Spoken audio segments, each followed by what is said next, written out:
Hello everyone, my name's Dan Metkov and I'm the chief of HookahBattle organization, and this is Business Insights for Intertabac, and right now I'm in Moscow in the head office of Darkside, and I have here a person which I would like to represent you is Philipp Gorbachev, the head of global business development of Darkside. At this moment there are so many hookah tobacco brands on Russian market, and Darkside being one of the pioneer of, I can say, Russian hookah culture, Russian hookah industry, like in 2014-15 years or something like that. And we have an interesting research provided by my colleague Oleg Knyginin, the head of Club 24, the most popular hookah community in VK, where we see that right now Darkside is #1 brand in Russia according to their research. You will see here some this topic and research. I have some questions for you, and my first question gonna be, so when was the Darkside brand founded? How long ago? Yeah, okay. So actually the Darkside brand was founded in 2015, but there was a story behind it. Yeah, because first, like the hookah enthusiasts, I would say, the guys, I mean, from our team started the hookah service on the very high level. As you remember, it was called like Art Smoke. Yes. Yeah, and so and they faced the issue that they couldn't find the tobacco on this time because of the excise. You remember all this stuff. Yeah. Yeah, and they understood that they have to, let's say, invent their own product to be able to support to the services. So the Darkside was, I would say, the first brand, the first at the same time dark leaf brand who was presented on the market in 2015. And connected to these times, actually, we had the law, as you remember, who banned smoking inside the... In 2014. Yeah, around this, maybe 13, yeah.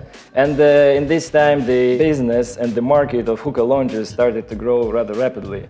And the thing was that the brand of Darkside was invented and developed by the actually hookah masters, because they were working a lot with the audience before, and they knew what was the best way to make a product to support not only the end customers but also the hookah masters who was like developing the hookah industry. Well, you know, interesting point that in Europe most of people don't understand what does it mean, who is hookah master. So that's the guy who work in hookah lounge and who can like prepare for you a hookah of your dream or something like that. Yeah, so it sounds like high skill level guy who know all the brands and who work in hookah lounge. So yeah. When we're talking about the hookah master, it became really a very important person, actually, role in the hookah industry and development in hookah industry in Russia.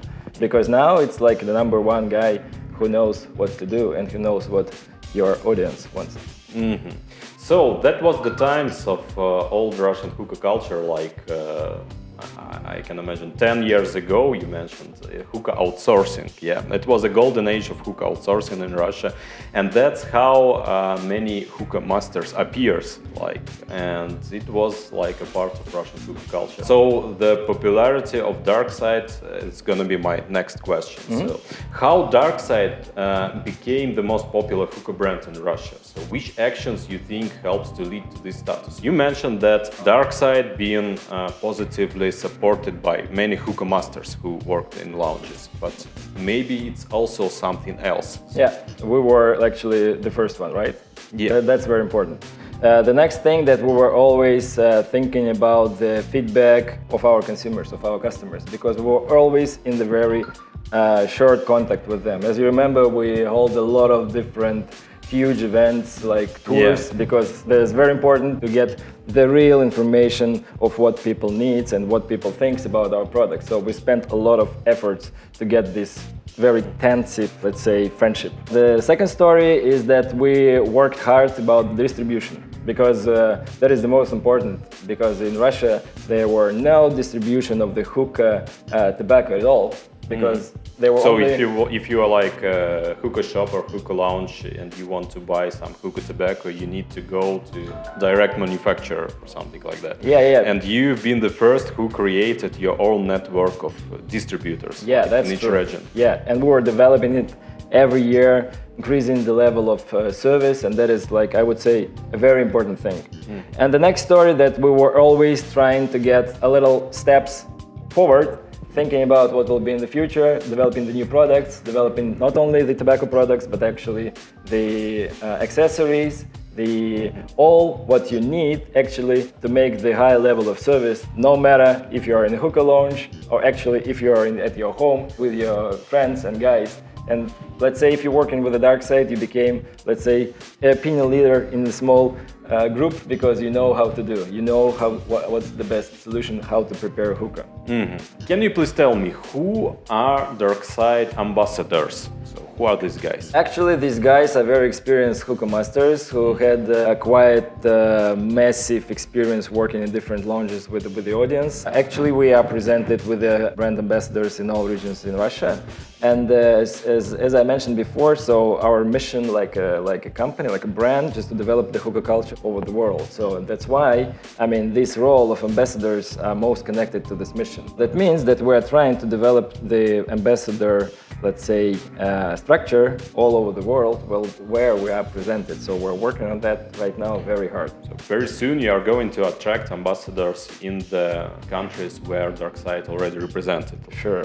All right, I got it. Well, very good. So let's move to my next question. It will be related to European market. So the way into the European market, when Darkside has started global expansion? Actually, it was 2018.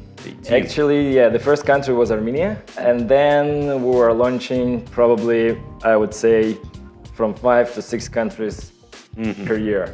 Now we're presented in the 14 countries and we're planning our expansion in the next years. We had some, delay due to Corona, but now we're trying to gain up speed. So 2018. I remember that in 2017 I asked HookahBattle in Europe, and we have taken some Darkside packages from Russia, bring it to Germany and distribute it to different guys some bloggers, masters and so on. And we collected opinions from the people. What do they think about this type of tobacco? And you know what? Like half of people replied well, it's okay, well, it's good, I like it. And another half of people say that it's too heavy for me. It's super high nicotine. I don't know how you smoke it. So, and don't you think that Russia is very popular black leaf tobacco, high nicotine products, and so on. And my question to you: don't you think it's a big difficulty because many people don't like high nicotine products and are not maybe European hookah markets are not ready for the high nicotine products and black leaf tobacco. So what do you think about it? Okay, first I would say that actually we have two lines of our Darkside, right? And we have a, let's say, a little bit more lighter line, and then a little bit stronger line, right? The base and star core line. No, I mean Darkside first. Star. Okay, yeah, we have base line and core line, and actually it has a different tension of the hardness of smoking, right? Another point is that we actually we have other brand in our portfolio. It is called like Starline in Europe, which merged from the Daily Hookah from Russia. All Europe are more connected to the blonde leaf tobacco. That's understandable because it's easy to smoke and easy to pack, and it always connected to the level of development of the hookah culture inside, I would say. I can assume that with the growth of the knowledge, the dark leaf can grow a little bit. But we have in our portfolio and other brands, and we are always working on in the way to have the full umbrella to support our business clients and end consumers to have all variety of the high level quality products. All right, I got it. Do you think that there is a big difference between development of the Darkside brand in Russia and in some European countries? I would say that there is a difference because we were on the Russian market for more than 7 years, right? Yeah. And we already had different stages of development of our brand and communication with our customers. On the new markets, we're rather new, and so that's why they have a different patterns of consumption, they have a different taste preferences, they have a different audience, and they have a different actually places where they smoke. That's why there are some differences in terms of the development of the brand, as well as we have the mission to develop the hookah culture. That means that we're trying to pick some pieces from the different cultures to combine it into the world let's say, Some hookah, world yeah, thing, some world hookah culture, and just grow and grow and grow, getting some cool pieces out of different countries. So I would say that there is a difference, but there is opportunities inside. All right, I got it. Well, I think that's all the questions I wanted to discuss with you. Thank you for your time. It was Philipp Gorbachev, Head of Global Business Development of Darkside. Thank you for watching, and Thank you. thank you, Philipp. Thank you, Stan.